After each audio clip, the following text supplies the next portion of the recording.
So এখন আমাদের next টাস্কটা হচ্ছে লগ আউট এই বাটনটার ক্লিকটাকে ইমপ্লিমেন্ট করা। সো আমি যখন লগ আউট করব বা বাটনটা ক্লিক করব তখন লগ আউট করিয়ে দেবে।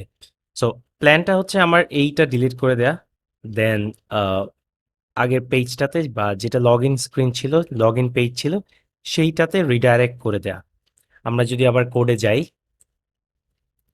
এবং স্ক্রিপ্টে আমি যদি একটা ফাংশন লিখি, function log out, and log out তো কোনো প্যারামিটার লাগবে না আমার। আমি সিম্পলি আমাদের যে ইউজার যে লোকাল স্টোরেজে যদি কোনো আইটেম আমি ডিলিট করতে চাই তাহলে সেটা কিভাবে করব? ওয়েল, আমি জাস্ট আপনাকে যে দেখাই, লোকাল স্টোরেজ ডট, অ্যান্ড এটার মধ্যে যে মেথডটা আছে সেটা হচ্ছে remove item, and remove item, and কোন আইটেমটা আমি রিমুভ করব? লগড ইন ইউজার, এই আইটেমটাকে আমি জাস্ট রিমুভ করে দেব, সিম্পল। অ্যান্ড দেন আমি রিডাইরেক্ট করে দিব আমরা লগ ইনে যেভাবে রিডাইরেক্ট করেছিলাম। এগেইন এইখানে উইন্ডো ডট লোকেশন, এইটাকে রিডাইরেক্ট করব বাট ড্যাশবোর্ডে না, ইন্ডেক্স ডট এইচটিএমএল, অ্যান্ড এটা যদি আমি ড্যাশবোর্ড এইচটিএমএল এ যাই, সো লগ আউট হবে আমার কোথায়? লগ আউট হবে আমার শুধুমাত্র ড্যাশবোর্ডে। সো আমি জাস্ট ফাংশনটা ভুল জায়গায় লিখে ফেলেছি। আমি যদি ড্যাশবোর্ডে যাই, ড্যাশবোর্ডে আমরা স্ক্রিপ্টটা ডিফারেন্ট রেখেছি, dashboard dot script dot JS, এইখানে অ্যাপ্লাই করি। সো আমি যখনই লগ আউটে ক্লিক করব তখন এইটা রান করবে। সো ড্যাশবোর্ডের যে নেভিগেশন বা যেই ন্যাভটা সেটা হচ্ছে এইখানে, অ্যান্ড এইখানে লগ আউটে আমি জাস্ট বলে দিব অন ক্লিক, এই ফাংশনটার নামটা একটা বেশি এন্টার পড়ে গেছে। সো এটা করলে আমার লগ আউট করিয়ে দিবে। এখন যদি আমরা যাই অ্যান্ড ড্যাশবোর্ডকে যদি রিলোড করি, লগ আউট সেটা চলে গেছে এবং আমার এই পেজে ব্যাক করেছে। সো নেক্সট টাস্কটা যেটা করব আমরা, যখন কোনো ইউজার লগড ইন থাকবে তাকে এই পেজে আসতেই দিব না, তাকে অটোমেটিক রিডাইরেক্ট করে দিব ড্যাশবোর্ড পেজে। অর যদি সে লগড ইন না থাকে ড্যাশবোর্ড পেজেও তাকে রাখতে দিব না, তাকে হচ্ছে এই পেজে নিয়ে আসবো। সো সেটার জন্য আমরা যেটা করব, এগেইন এখন আমি একটা ইনলাইন স্ক্রিপ্ট লিখে দেখাবো। সো ড্যাশবোর্ড পেজের কাজটা আমি যদি ফার্স্টে করি, অ্যান্ড ইনলাইন স্ক্রিপ্টটা আমি হেডের ভেতরে লিখব। সো ইনলাইন স্ক্রিপ্ট লেখার জন্য আমি সিম্পলি স্ক্রিপ্ট লিখে নিব, অ্যান্ড দেন এইটার ভেতরে আমি জাভা স্ক্রিপ্ট লিখতে পারবো। সো আপনারা হয়তো একটু কনফিউজ হচ্ছেন যে আমি এই স্ক্রিপ্ট তো সবসময়, স্ক্রিপ্ট ট্যাগটা তো সবসময় নিচে রাখতে বলছি, এখন এটা আমি উপরে কেন করছি? সো প্ল্যানটা হচ্ছে আমার ইউজার যদি লগড ইন থাকে তাহলেই তো শুধুমাত্র আমি ড্যাশবোর্ডটা দেখাবো। যদি ইউজার লগড ইন না থাকে তাহলে তো আর ম্যাটার করে না, আমার এই জিনিস রেন্ডার করিয়ে লাভ নাই। সো এই জন্য শুধুমাত্র এই স্ক্রিপ্টটা, এই চেকটা আমি সবার প্রথমেই করব, সব কিছু ব্লক করে আমি চেক করে নিব ইউজার যদি লগড ইন থাকে, ওয়েল তাহলে আমি হচ্ছে চেক করব বা রেন্ডার করব, বাকি জিনিসপত্রগুলো করব। এই জন্য এই স্ক্রিপ্টটা আমি হেডে রাখলাম। সো আমি চেক করব লগড ইন ইউজার অ্যাভেলেবেল কিনা বা লগড ইন ইউজার আছে কিনা। সো আমরা লগড ইন ইউজার বা কোনো একটা স্টোরেজ ধরি কিভাবে, সেরে যদি যাই এইটুকু, যে local storage dot gate item, এটা যদি ধরি আমি এইখানে, সিম্পলি আমি এখানে ভেতরে জাভা স্ক্রিপ্ট কোড লিখতে পারবো, বাট এটা হচ্ছে আমার লগড ইন ইউজার, এইটা ধরবো। সো আমি এইটার পরে বলবো এটা একটা কনস্ট্যান্টে রাখি, constant logged in user equals to, so এটা আমাকে একটা স্ট্রিং দিবে, রাইট? আমি জাস্ট স্ট্রিংটাই নেই, আমার এটার অবজেক্টটা কনভার্ট করা লাগবে না। আমার যদি এই স্ট্রিংটাই থাকে, এই প্রপার্টিটাই থাকে, তার মানে হচ্ছে আমার user logged in. So if, so user logged in থাকলে আমি এই পেজে রাখবো, যদি নট লগড ইন হয় তাহলে আমি এই যে উইন্ডো ডট লোকেশন এই কাজটা করে দেবো, ইন্ডেক্স ডট এইচটিএমএল পেজে, এই পেজে পাঠিয়ে দিব। সো এটা এক লাইনের জন্য অনেক বড় হয়ে গেছে, আমি নেক্সট লাইনেই লিখি। সো এই কাজটা করে দেবো। সো আমার যদি ইউজার লগড ইন না থাকে, ড্যাশবোর্ড পেজে এসেই সবার প্রথমে এটা চেক করছে, যদি ইউজার লগড ইন না থাকে আমি ইন্ডেক্স ডট এইচটিএমএল পেজটাতে নিয়ে যাব। এটা এই লিঙ্কটা হয়তো আমার পেজের আমার পিসির রিলেটিভ লিঙ্ক, আপনাদের জন্য হয়তো এটা ডিফারেন্ট হবে। সো এটা খেয়াল রাখবেন। সো আমি যদি এখন যাই অ্যান্ড ড্যাশবোর্ড পেজটাতে যদি আমি যাওয়ার চেষ্টা করি, রিলোড দেই, দেখেন আমি ড্যাশবোর্ড পেজে কিন্তু আমি কোনোভাবেই যেতে পারবো না। আমি যদি এখানে ইভেন ড্যাশবোর্ডও লিখি, সে আমাকে এখানে ব্যাক করিয়ে দিচ্ছে। অ্যান্ড এই পেজটাতে ঠিক উল্টা কাজটা করব।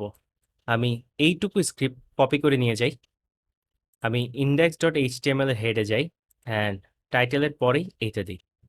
সো যদি লগড ইন ইউজার থাকে, যদি ইউজার লগড ইন থাকে, তাহলে তাকে এই লোকেশনটাতে পাঠাবো। এখানে অলরেডি আমাদের লোকেশনটা আছে, এই লোকেশনটাতে পাঠিয়ে দিব। এটা বেসিক্যালি লাস্টে ড্যাশবোর্ড ডট এইচটিএমএল, আর কিছু না।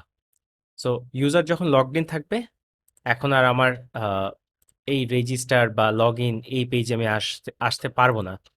সো লগ ইনটা এখন আমরা ইমপ্লিমেন্ট করি নাই, আমরা আরেকটা ইউজার রেজিস্টার করে দেখাই। আমার লগ ইনটা আগে করা উচিত ছিল, বাট এটা ভুলে গেছি। সো আমি আরেকটা ইউজার লগ ইন করে দেখাই। আমি যদি দেই আদনান অ্যান্ড ইউজার নেম, এই ইউজার নেম ধরবে না, টু দেই, কারণ এটা অলরেডি এক্সিস্ট করে। অ্যান্ড এখন এই ইমেলটা দিব, password 123 and register. Email already exist, এই ইমেইল দিয়ে করেছি অ্যান্ড এসেছে। এখন আমার কিন্তু লোকাল স্টোরেজ এটা সেভ, ইভেন এই ট্যাবেও এসে যদি আমি রিলোড দিই, দেখবেন ওই পেজে আমাকে যেতেই দিবে না। আমি ইভেন যদি আবার ইন্ডেক্স দিই, index.html, আমাকে অলওয়েজ রিডাইরেক্ট করে এখানে নিয়ে আসলো। তো আমাদের লগ ইনের টাস্কটা করে ফেলি, আমি লগ আউট করি আবার। সো লগ ইনের টাস্কটা আমরা মিস করে ফেলেছি। অ্যান্ড সো লগ ইনের জন্য আমরা কি করব? একটু আগে যেটা করেছি সেম ভাবে আবার করতে পারি, বাট একটু ডিফারেন্ট ওয়েতে এখন যদি আমি আপনাদের দেখাই। অ্যান্ড এই যে লগ ইনের যে ফর্মটা, এই ফর্মটা, এইটার মেথড আমরা চেঞ্জ করে নেই, পোস্ট, অ্যান্ড বাটন টাইপকে বলি হচ্ছে সাবমিট। অ্যান্ড এর আগে বাইরে থেকে বা জাভা স্ক্রিপ্টের ভেতরে আমি হচ্ছে অ্যাড ইভেন্ট লিসেনার দিয়ে করেছি, বাট এখন এইখান থেকে করে দেখাবো। অন সাবমিট, আমার যে ফাংশনটা হবে অন লগ ইন, অ্যাকচুয়ালি এটা ইনসার্ট প্রেস করে ফেলেছি, অন লগ ইন, অ্যান্ড এই ফাংশনটা কল হবে। সো এইটুকু সেভ করি অ্যান্ড এই স্ক্রিপ্টটাতে আসি। সো অন লগ ইন, আমি যদি একটা ফাংশন বানাই, function on log in, and এই ফাংশনটা কোন ফর্মেট ডেটা নিবে? এই ফাংশনটা লগ ইন ফর্মেট ডেটা নিবে, এই যে আইডি লগ ইন দিয়ে যেটা, সেটার ইনপুট বক্সে ডেটা নিবে। সো আমরা এইটার উপরের মতো যদি কাজ করি, এটার ইভেন্টও তো আমার ধরতে হবে, না হলে আমি প্রিভেন্ট ডিফল্ট করতে পারবো না। সো আমি যদি এখানে লিখি ইভেন্ট অ্যান্ড কনসোল করে দেখি কি ইভেন্ট আসে আমার। আমরা কি যখন কল করেছি ইভেন্ট পাস করেছি? এখানে ইভেন্ট পাস করেছি? করি নাই কিন্তু। আমাকে কি পাস করতে হবে? আমি যদি এখানে দিস লিখি, তাহলে এই ফর্মের এলিমেন্টটাই চলে আসবে আমার কাছে, বাট আমার এক্স্যাক্টলি ইভেন্টটা ধরতে হবে। সো আমি যদি আরেকটা নতুন কিওয়ার্ড দেখাই, dollar sign event. So dollar sign ইভেন্টটা, এটা ধরে নেন হচ্ছে জাভাস্ক্রিপ্টেরই একটা কিওয়ার্ড। সো এই ডলার সাইন ইভেন্ট দিলে যে কোনো ইভেন্ট যখন ইনভোক হয়, ওই ইভেন্টের রেফারেন্সটা আমাকে পাস করে। এর আগে তো আমরা দিস ডট ভ্যালু দেখেছি, সেভাবে করেছি। এখন যদি আমি শর্ট করি অ্যান্ড রিলোড দেই, কনসোলে যাই অ্যান্ড লগ ইন দেই বা ওর কিছু একটা দেই, ইউজার নেম, পাসওয়ার্ড, অ্যান্ড এটা সাবমিট হয়ে গেছে। আমার ইভেন্টটা দেখার আগেই হচ্ছে সাবমিট হয়ে গেছে। আমি যদি বলি event dot prevent default, so এখন যদি রিলোড করি অ্যান্ড এখানে আসি, ইউজার নেম দিলাম র্যান্ডম, পাসওয়ার্ড দিলাম র্যান্ডম, অ্যান্ড এইভাবে আমি ইভেন্ট ধরতে পারছি না। সো আমি যদি আবার যাই, মাই মিস্টেক, এই ডলার সাইন ইভেন্টটা অ্যাকচুয়ালি ফ্রেমওয়ার্কে যখন কাজ করি তখন ইউজ করি, এই জন্য এটা অভ্যাস হয়ে গেছে। সো এখানে সিম্পলি ইভেন্ট লিখলেই আমরা ইভেন্টটা পেয়ে যাব। আহ, এই যে ফাংশনটা ইনভোক হওয়াতে যে ইভেন্টটা ট্রিগার হয়েছে সেই ইভেন্ট আমি পাবো। সো ডলার সাইন না, সিম্পলি ইভেন্ট।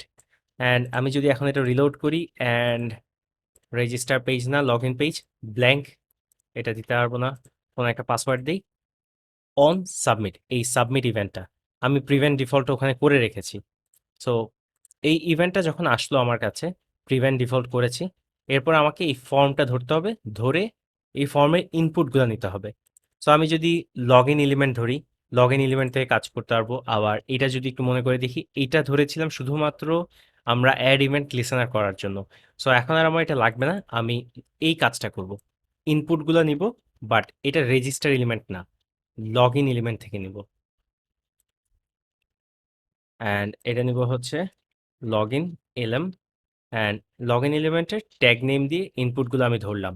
এরপরে সেমভাবে আমি যদি ভেরিফাই করতে চাই, অ্যাকচুয়ালি লগ ইনের সময় আমি ভেরিফাই করব না, আমি জাস্ট ইনপুটের ভ্যালুগুলো নিয়ে সেই ইনপুটের ভ্যালুগুলো আমি লগ ইনে পাস করে দিয়ে এইখানেই কিন্তু এইটুকু কাজ জাস্ট করলেই আমার হয়ে যাবে, এইটুকু কাজ। সো আমি যদি আবার আসি, আমার যেই ইনপুট যেই এলিমেন্টগুলো ছিল সেই এলিমেন্টগুলোকে যদি আমি বের করি, ডেটা হিসাবে রাখি, কনস্ট্যান্ট ডেটা ইকুয়ালস টু একটা ব্ল্যাঙ্ক অবজেক্ট, দেন ফর লুপে ইটারেট করব, সেটা উপর থেকে কপি করে নিয়ে আসি। অ্যান্ড এই ফর লুপের এত কাজ কোনো কিছুই করা লাগবে না, জাস্ট এইটুকু কাজ করব আমরা, ট্রিম করা লাগবে না, এইটা করলেই হবে আমার। সো এইখানে ডেটার মধ্যে আমি যদি ডেটা কনসোল করে দেখাই আপনাকে, ডেটার মধ্যে আমার কিন্তু এই জিনিসগুলো থাকবে। এগেইন আমি লগ ইনে যাই, উল্টাপাল্টা লিখি, ভ্যালু ইজ নট ডিফাইন্ড, আমি ভ্যালু কোথায় ধরেছি, script.js 86 নাম্বার লাইন, 86। ও, এটা তো ডিস্ট্রাকচার করিনি, জাস্ট ওখান থেকে ধরে নিয়ে আসছি। এটা হবে input element dot value, input element, এটাকে ডিস্ট্রাকচার করার জন্য যেটা ছিল সেটা আনিনি, আহ, এইটুকু। সো এটা ধরবো, অ্যান্ড এখন যদি রিলোড দেই, কিছু একটা লিখি, or suppose Adnan, and password হচ্ছে 3টা ক্যারেক্টার, অ্যান্ড সেটা আমার কাছে আছে। সো এটা যখন আমার কাছে আছে, আমি সিম্পলি এখন যদি লগ ইনে কল দিই, লগ ইন এই ফাংশনটাতে কল দিব এবং আমি বলবো data dot user name and data dot password. একটা জিনিস খেয়াল করবেন, আমার লগ ইন ফর্মের নামটা, ফর্মের যে ইনপুট এলিমেন্টের যে নেমটা, এইটা আর ওইটা কিন্তু সেম, এই জন্য আমাদের নেমগুলা সেম আসছে, বা এই নেমটা সেম আসছে, এই জন্য আমি dot user name and password ধরতে পারছি। যদি আমি ডিফারেন্ট করতাম তাহলে এখানে আমাকে আবার এটাকে চেঞ্জ করে আমার মতো করে বানিয়ে নিতে হতো। সো আমি যখন লগ ইন দিচ্ছি, লগ ইন তো আমাকে একটা প্রমিস রিটার্ন করে, তার মানে আমি ডট দেন আমার লগ ইন যদি সাকসেস হয় সেটা করতে পারবো, আমাকে একটা রেসপন্স দিবে। অ্যান্ড রেসপন্সটা আসলে ম্যাটার করে না, কারণ আমি জাস্ট সিম্পলি লগ ইন হলে তো ওকে রিডাইরেক্ট করে দিব, এই যে উইন্ডো ডট লোকেশন, এইখানে রিডাইরেক্ট করে দিব। আমার মেইন যেটা কনসার্ন সেটা হচ্ছে ক্যাচটা, ডট ক্যাচ। সো এটাও একটা রেসপন্স নিবে, রেসপন্স ব্যাক করবে আমাকে। অ্যান্ড এই ক্যাচের ভেতরে আমরা এর আগে যেভাবে পি ট্যাগটা ধরেছি, এখন এই পি ট্যাগটা ধরবো। সো এগেইন উপর থেকে কপি করে নিয়ে আসি, এখন ম্যাক্সিমাম কাজ কপি পেস্ট করার কাজ। সো ইনপুট এলিমেন্টে হচ্ছে এইটা না, আমরা যেটা কপি পেস্ট করতাম, register form error element. So register form error element, এইটা আরেকবার কপি করে নিচে নিয়ে আসি, এটা হচ্ছে লগ ইন ফর্মের error element, log in form error element, এবং এটা ধরবো লগ ইন ফর্ম এলিমেন্ট থেকে না ধরে আমি জাস্ট লগ ইন এলিমেন্ট থেকে ধরি, তাও হবে, এটার ভেতরে তো এটা child. So log in form error element, এইটা যদি করি, অ্যান্ড এইখানে যেভাবে আমি টেক্সট দিয়েছি সেম টেক্সটটাই নিচে দিব, বাট জাস্ট এখন দেবো এটা log in form error element, সেইটার ইনার টেক্সটে দিব। সো এখন যদি আমরা যাই অ্যান্ড রিলোড করি, এগেইন লগ ইন ফর্মে যাব, আমি ফর এক্সাম্পল একটা হাবিজাবি পাসওয়ার্ড দিলাম, ইনভ্যালিড ক্রেডেনশিয়ালস। এর ক্রেডেনশিয়াল কি আমি একটু দেখে আসি। যদি ইউজার নেম আদনান, এটার এগেনস্টে পাসওয়ার্ড হচ্ছে 1234, 1234, and log in, yes, it work perfectly. So আমাদের এইটুকু লগ ইন করা অ্যান্ড লগ আউট করা, আমি আবার চাইলে লগ আউট করতে পারবো, লগ ইন করা, লগ আউট করা, রেজিস্টার করা, এই কাজগুলো শেষ। আমার জাস্ট এখন আমাদের মেইন কাজটা যেটা হচ্ছে ড্যাশবোর্ডে যে আমার যে ইউজারগুলো অলরেডি রেজিস্টার্ড, এই যে ইউজারগুলা, সেগুলা লিস্টটা দেখানো। সো সেই কাজটা আমরা নেক্সট ভিডিওতে করব।